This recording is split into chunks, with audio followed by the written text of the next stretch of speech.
And welcome to this episode of the Good Citizen Podcast. Great to have back on the podcast John Stonestreet from the Colson Center, also a number of different organizations he's a part of and initiatives. We'll get to that in a minute. But John, thanks so much for being willing to jump back on the podcast with us and to speak to us today.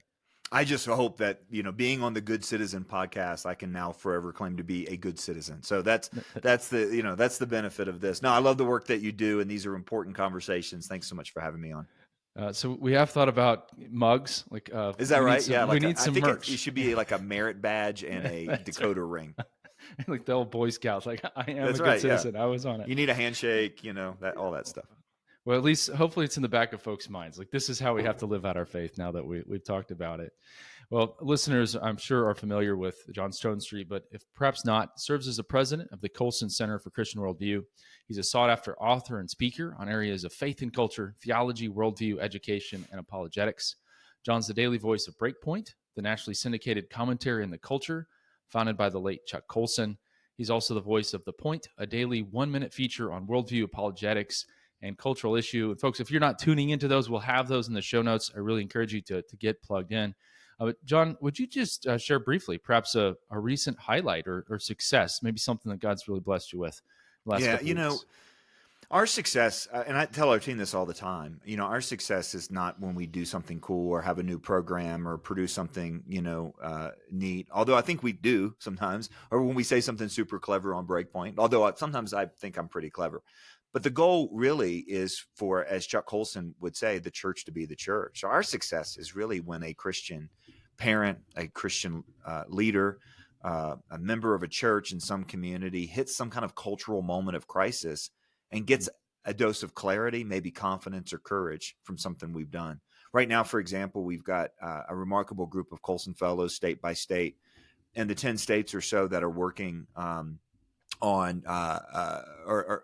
in the 10 states that are dealing with ballot initiatives about abortion that are doing some remarkable stuff, producing videos, training churches. It's really exciting to see that happen. Just got an email from a wonderful lady whose husband died unexpectedly in his 50s. The coach, faithful, was known for, going, teaching school, helping kids. He was just great. And his obituary said he began every day as a barista for his wife, where they would sit down and listen to Breakpoint. And I just that is the coolest thing that I've ever heard. God bless this woman and comfort her. But just to play a part in their story, is just absolutely amazing, because we believe that, God has chosen, it sometimes seems weird, to advance, what's true, what's good, what's beautiful through his people. And if we can be a part of that, that's really what this is all about. Right. So appreciate the legacy of Chuck Colson. In fact, on Sunday, I was preaching at church on citizenship, and he had this great example talking about the denarius and what Jesus says in Matthew 22 about render to Caesar what is Caesar's, to God what is God's. And so I use that particular illustration all the time. And then just thinking of your work, I'm sure cutting that same program every day, I'm sure that probably gets tiring at times, maybe a little frustrating. Like, well, can we get a different cultural trend line, please? Like, this is so depressing. Well, hey, listen, on one hand, the trend line keeps me employed, there's always something to talk about. Yeah. You don't have to look too far for that, unfortunately. But I just think of the Christian walk as discipleship. And I think of the work of the local church about maybe, getting into ministry, you think you're going to preach that one sermon that's just going to radically transform someone's life. And sometimes that happens, but generally it is that week by week, day by day discipleship. And so I so appreciate your ministry. We'll again have some of the show notes. We'll have links in the show notes. Today, I want to jump into a new project that has launched called the Identity Project. I think Christians everywhere need to know about this if they don't, but also to think a little bit about the importance of biblical worldview for the American future. And what we've tried to do here in October is we've started with a sermon, because a lot of folks would think, well, citizenship podcast, let's start with election analysis. But I really want us to be grounded. Now I want to talk next about that biblical worldview, why that's really important as we head into election season. And then we'll get to some nuts and bolts a little later in the month. John, if you would start off, what is the Identity Project? I was fascinated by it. And maybe what was the genesis of it? How can people benefit from it? Yeah. Look, the Identity Project is really, I think, one of the most, or if not the most comprehensive set of video resources on about 40 or so different aspects of our huge cultural conversation we're having right now, the most important cultural conversation in my view, which is, what does it mean to be human? I mean, if you think about everything that's on the ballot this fall, if you think about the challenges that parents face and their relationship with schools and teachers in the state, if you think about the lies that have been exposed over the last year about, for example, various gender clinics and whistleblowers, if you think about the challenges of social media, what's been revealed, the terrible trend lines between social media and depression and mental illness, especially among young girls, all kinds of different things. These are all questions fundamentally of, what does it mean to be human? Who am I? Where does my value come from? What makes me me? And of course, Christianity offers the best answer to that question, and the most hopeful answer to that question, the most solid answer to that question, which is, humans are made in the image and likeness of God. Now, a lot of us know that kind of theoretically, maybe, or as a kind of a point of Bible trivia, but what does that actually mean in a culture that is suffering through what many sociologists have long called a culture-wide identity crisis? So, how that expressed itself in our ministry is, man, we would get, all kinds of questions, that come in. What about this? Can you help me with this? You guys talked about this. What about this? And we just started to realize two things. Number one, all the questions were at their root questions about identity. What does it mean to be human? What's the nature of human relationships? And then second is that there were a lot of great resources, but they were all over the place. So we were sending people to 40 or 50 different places, and it was just unwieldy. And so we worked with several other organizations, subject matter experts, thought leaders, some of our closest ministry partners, and said, what if we created this comprehensive set of videos so that, if you have a question about how to talk to your kids about sex, if you have a question about what do you do if your child expresses kind of confusion about whether they're male or female, what do we do to talk about, questions about, marriage and procreation, any number of them, that there's a place that you can go and find the answers that you need from the people who are writing the books and putting together the content that we need to know. So this is a resource for parents, for pastors, for teachers. We have a lot of Christian schools that rely on this information, these resources now. And it's just a subscription-based platform, very, very affordable to be able to access this resource. The set of resources really that's at the root of so many of the questions we have right now. So I wanted to talk just for a moment about the concept of experts, because it seems like anybody with a YouTube channel Which claims experts?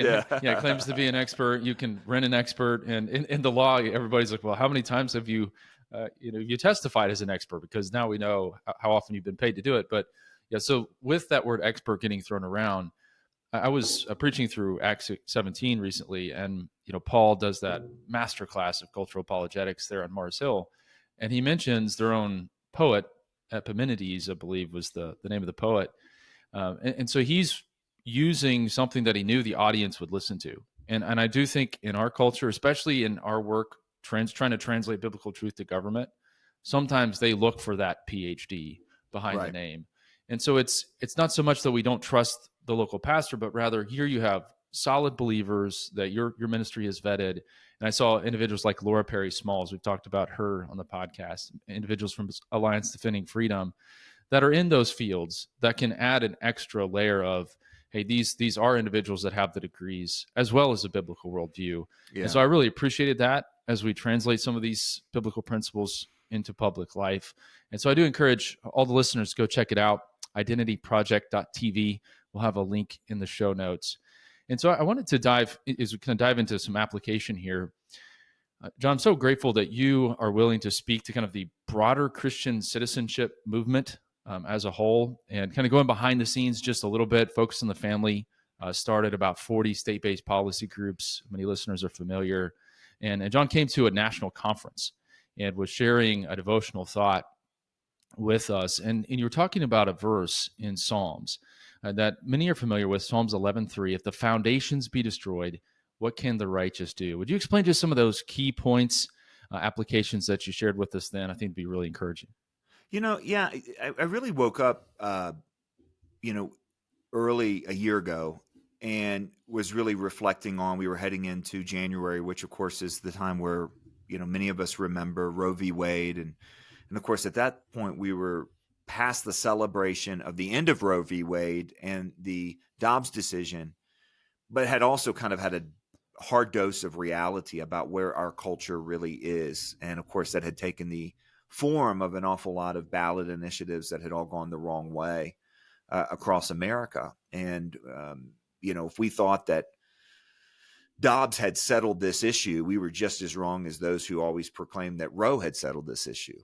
It hadn't been settled. And the verse that I kept thinking of, and I can't really say why, is this one. I mean, like you said, it's pretty familiar. If the foundations are destroyed, what can the righteous do? That's a psalm in Psalm 11. And so I really went and studied it, and I was actually asked to speak for Focus on the Family to their staff about this issue and a life and where we were and so on.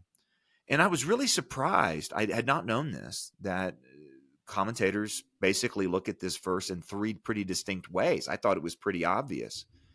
But the first way that they look at it is the way probably most of us think. It's a self-obvious truth, you could say, that a building can't stand without foundations. And that's true for a life. That's true for a family. That's true for a civilization. In other words, it's like, if you don't protect the foundations, then there's not a future, right? And I think that's the way that most of us felt about this particular movement. It's interesting, though, that the verb tense here in the Hebrew leads many commentators to go down kind of the second path. And by the way, I don't think these are three competing interpretations. These are just ways of kind of looking at this verse based on what's actually there. And the second interpretation is really based on that verb tense, which is kind of a more accurate translation would be, if the foundations are destroyed, what have the righteous been doing? In other words, we can't jump to just playing cultural whack-a-mole and knocking the head out of all these issues if we haven't actually built the foundations. You mentioned Chuck Colson earlier, and you mentioned specifically Chuck Colson's observation about what belongs to God and what belongs to Caesar. That was the final, and I think the most compelling line of a document that's now 15 years old, called the Manhattan Declaration, where Chuck and Robbie George and Timothy George authored this statement of Christian conscience, saying that our faith demands that we stand in a particular place on the dignity of life, the sanctity and identity of marriage, and that our conscience belongs to God. And the last line was, we will ungrudgingly render to Caesar what belongs to Caesar, but we can never render to Caesar what belongs to God. And what belongs to God in that document, where life begins at conception and is valuable from the moment of conception to the moment of natural death, and that marriage has a distinct design by God as the foundation of our lives together as a human race. And you start there. Those are the foundations. In other words, we can pay attention to all kinds of things, but if we lose those foundations, what on earth have we been working on? And I think we're kind of back at that moment, the Vince Lombardi moment. Famously, after losing the NFC Championship game, he gathered his folks for camp the next year and said, "Gentlemen," held up the ball and said, "Gentlemen, this is a football." In other words, we got to start at the beginning. And I think there's a lot of that right now. As you rightly said, that this has to be essential in Christian discipleship. What is true? What is good? What is true about reality? What is true about the human person? And what is the Christian calling? I think, those are the foundations. If we're not really establishing the foundations and working to even disciple ourselves in the foundations, then we're going to see some of the chaos that we've seen around us. But the third vision of this verse, and I shout out to my friend Greg Kokel, who has said, never read a Bible verse. You always need to read a verse in its context. Yeah. The idea that if a foundation is destroyed, all is lost, that's observably true in history. That's observably true in engineering. I mean, that's just observably true. The call that Christians should be, working on the foundation. Otherwise, it doesn't matter if you do everything downstream if you haven't gotten upstream. That's true too. But there's something you need to know about Psalm 11, And that is that this is the voice. The person saying this is not the psalmist. The person saying this is the psalmist's enemy. The person saying this is a mocker. The person saying this is those who are making fun of the Christian, saying, if the foundations are destroyed, you guys are done. And sometimes it feels like that's where we're at, right? Where even the most observable foundational realities that Christianity affirms has become a subject of mockery, by the secular left, by progressives. And what the psalmist actually is reminding us is that mocker will say that, but you know what? The Lord is still on his throne. The Lord still sees the righteous. That's a powerful part of the psalm.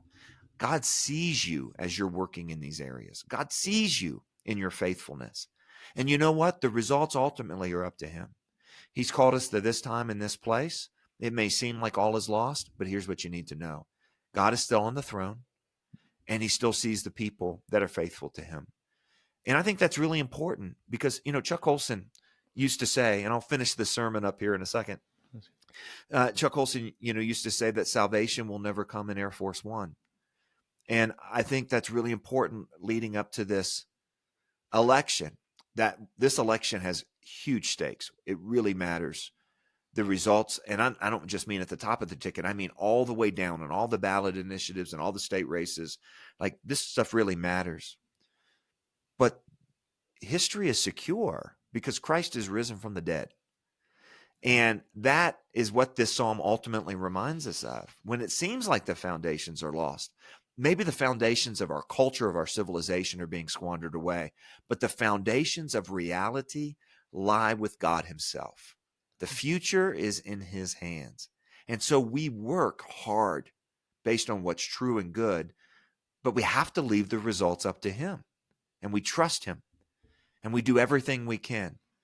As T.S. Eliot put it, for us, there's only the trying, and the rest is none of our business. And I love how he said that, that we can trust God. And ultimately, that's where this psalm takes us. Well, amen to that. And that's why I wanted you to go through that. I found that so encouraging. And I hope that listener, that's a shot in the arm as we move forward, more than any like specific topic we could discuss. That's so important. And perhaps we're in a clarifying moment. Now, it certainly is not easy, but maybe it's a little more clear in that when we are rejecting biblical marriage, when we are rejecting the created order in Genesis 1, just as clearly as we can, even using, scripture and misinterpreting it to try to justify things that God's clearly against, perhaps it is a clarifying moment for us and can help focus our efforts back on, all right, let's go build that foundation. And it strikes me how much of our work in the public square, whether it's defending religious liberty, defending the home, all goes back to being made in the image of God, and just how important that is. So we're going to go into a bit of a speed round here. I just so appreciate your time and insight, and I wanted to dig into just one video that you have on the Identity Project website that I thought was a great insight. And you were saying that the issues facing us today are more issues of identity rather than morality. Now, they are morality issues, but they're more issues of identity. Could you give us just a brief overview of that thought? You're asking me to put this in a lightning round? This is, I think. Sorry. All right. No, look, just quickly. Obviously, we have a moral crisis in our country, but the moral crisis and in our nation and in a lot of our lives. But it's important to know that the moral crisis is not the root of the problem. It's the fruit of a deeper problem. And the deeper problem is a crisis of identity. And, basically, as I said earlier, you can just kind of go down the list of social issues and you can kind of see them at root as a confusion about what it means to be human. Who are we? Carl Trueman has written very much about how so much of our problems are rooted in this, what's called expressive individualism, this idea that who I truly am is whatever I feel myself to be. And that's why it's so important to go back to Genesis. We've spent a lot of time in Genesis to beat those darn evolutionists. And look, I think Darwin can be blamed for almost everything that went wrong in the world. But it's important to understand that Genesis doesn't just tell us that God created the world. It tells us an awful lot about how God created the world. Yeah. And the implications of that are huge. When Jesus is asked, for example, about divorce, by a group of teachers of Jewish law. He goes back not to the law. He goes back prior to the law to God's creation intent. Andrew Walker calls this God's creation blueprint, right? That's good. T.S. Eliot said in another place, before you can really know how to behave, you need to know, what you're for. In other words, purpose precedes morality. Yeah. And we probably spent a lot of time looking at Genesis in terms of the scientific side of things and neglected, by and large, what are these cultural and identity implications. The image of God is this well, and it is deep, and it is solid. And if we can go back to really teaching image of God as one of those foundations, I think it's going to be really helpful, because everything seems so up in the air on identity. But image of God is that solid ground we need. If you could take that, because it's so profound, and I've seen individuals eyes light up when we walk into the office of a politician, a dirty politician, and we pull out a simple biblical truth like Romans 13. You're not a dirty politician. You are God's minister for our good, appointed for this time and place. You know that's who you are. Like, it just, you sit up a little straighter when oh, that's who God sees me as. That's who I am. So could you apply that a little bit into the political arena? Do you think a lot of the political issues we're facing today are partially we don't really know who we are? We don't know who God is, and we're sourcing our our morality and our angst in the wrong places. Yeah. Well, look, you're right. I mean, the biblical understanding of identity, Chuck Colson used to say that the image of God is the most significant contribution that the Christian worldview ever gave to the wider world. Wow. Other than the message of salvation, it's that humans are made in the image and likeness of God. The idea of human rights, the idea of dignity, the idea of value, the idea of any sort of, thing that, think about our declaration. We hold these truths to be self-evident, that humans are created equal. Next time you're in a crowded room, look around and think, is it self-evident that we're all the same? And the answer is no. Everybody is different. And some people are annoying. And so where does this idea of dignity come from, that the declaration says it's self-evident? It's not based on anything extrinsic. It's only based on what's intrinsic. And the only system, the only philosophy that gives you an intrinsic source of human value is the Judeo-Christian, because it's this idea that we're not valuable based on our ethnicity or our gender or our, strength, our identity with a winning army, but that it's actually intrinsic to who we all are. There's something we share inside, and that's the image of God. So that's the foundation of it. Listen, to answer your question specifically, I'll borrow, I think Andrew Walker has articulated this, I think, really well, that the image of God, what we know from the Genesis blueprint is, first of all, that we're made in the image of God. So that gives us human dignity, human value. The political ramifications of that are enormous. So think about abortion, or think about doctor-assisted suicide. If you belong to the human family and value is innate, not acquired, then every member of the human family has value. That's why we can't have laws that treat some members of the human family as if they're not valuable. Okay. The next thing you see is that God made male and female. Both are in the image of God. Before we know Eve's name in Genesis 1:27, we know that she's made in the image of God with the same kind of full value and the calling to be fruitful, multiply, fill the earth, and subdue it.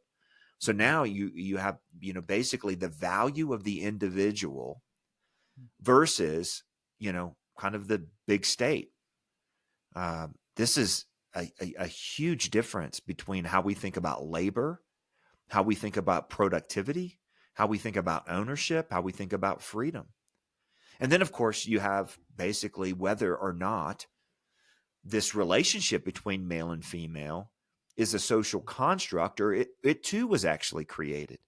We've treated marriage more like it's a speed limit than like it's gravity. And, a speed limit is something that people get together and determine. And if the social conditions change, add more lanes, everybody has self-driving cars, then suddenly the speed limit can change to reflect the social conditions. That's what we think marriage is, right? We think, well, the social conditions have changed. Anthony Kennedy, in his Obergefell decision, which redefined marriage, literally says this. He says that we're somehow more tolerant and virtuous than the people in the past. So the social conditions have changed. We can change marriage. But what if marriage isn't like a speed limit? What if marriage is like gravity? Certainly in Genesis, you get that God created marriage, put it into the human condition in order to solve the problem that man's alone. All right. Well, listen, a group of people can get together and say, based on our social conditioning, we want gravity to mean going up instead of going down. You could pass that law, but you're still, to paraphrase Dallas Willard, you're going to step off the roof and go down, not go up. Yeah. Right? Marriage is like that. So we've treated marriage like a social construct, including in our social policies, and the relationship now between parents and children as if it's a social construct. Yeah. But it's gravity, and the consequences are going to be huge. So, that idea that God created humans in his image, that God created humans male and female, and that God created human male and female for each other, for the future of civilization, that's really profound stuff, and it has incredible implications for law and government. This is so good. And just two quick follow-ups. One is we recently had 2 podcast episodes on the church and artificial intelligence, and how our society is so poorly positioned to address what does it mean to be made in the image of God, and how am I different than this AI-assisted robot that looks like me? And the fallout and the identity crisis that I think is coming, we're just going to compound that. Yeah. But even then, just the relationship between parents and their children. I was surprised recently when I was with a Christian that was actually challenged. Like, please explain why your religious beliefs require you to be notified if your child wants to change their gender. I mean, who knew that these questions would be lodged to us, and it means the culture doesn't know. No. And so back to the if the foundations be destroyed, what can the righteous do? It's so helpful. Well, John, as we kind of wind down, and we could go for hours on, there's so many things here going on in our culture, but I wanted to focus in a little bit on the American experiment. And I'm thinking about doing some more extended work on this. But I tell you, as I'm out preaching on citizenship and talking to Christians, I'm sure you get the same. It's almost, the foundations are destroyed. And America's done. So Jesus, come quickly, or at least, I'm not going to worry about it anymore. There's no reason to. So could you maybe help us a little bit? What are some things that you see in the American experiment that you see as positive? Maybe also some challenges, and perhaps just some encouragement to, why should we engage? Why should we stay faithful at our moment? Well, look, I think we still live in God's world. Our culture is what humans build on the world, and sometimes we confuse culture with reality. But our culture can go away from reality, and we've seen that on some of these issues, but reality in the end wins. This is gravity. What have we seen? A year ago, it seemed like the gender ideology train was unstoppable. Like there was nothing that was even going to slow it down. A year later, and we've got, the Tavistock Clinic closed down. We've got most European nations who had tried this stuff backpedal on this. We've got some real movement to protect, this basic reality that there are such things as males and such things as females. Now, it's crazy that we have to have this conversation, but the conversation's in a better place than it was just a year ago. That's good news. Yeah. I think also you can see that there is a remarkable group of innovators, and this actually goes back 10 or 15 years, but we're really seeing how important it is right now, who basically didn't buy this idea that it's the state's job to educate my kid. And so we have the flourishing right now of a whole lot of educational alternatives. We need more. We need to further unsettle the system, which is broken. But you know what? For the first time in my lifetime, the system is now touchable. It was untouchable. You're never supposed to say anything bad about, these hardworking, things that teachers that do everything good. And that was a cover for protecting the system that was fundamentally broken. You know what? The system's been exposed. That's a good thing. It's better. The day after might be harder, but the day after evil is exposed is better than the day before when it still remains hidden. And some of that evil has been exposed, at least in these 2 areas. So that's good news. Third, we have this really anecdotal, but Chuck Colson started a program to train local Christian leaders. He called it the Centurion Program. We call it the Colson Fellows Program. And about 2 years ago, we offered Colson Fellows training in the context of local churches. We've had it decentralized, spread out in communities. We're in 70 different cities in America with cohorts. But within 2 years, 100 churches, some of them pretty large, have stepped up and said, we need more in our church to disciple our people when it comes to culture. And we need leadership training within our churches that's more than just how to teach and preach the Bible, but how to connect what's true with what's happening in the wider world. I've been blown away by the embrace of this sort of training. It's deep. It's not, a 4-week Bible study. We're talking about a 9-month intensive on Christian worldview, cultural issues, and cultural leadership. And churches have embraced this as part of their discipleship menu.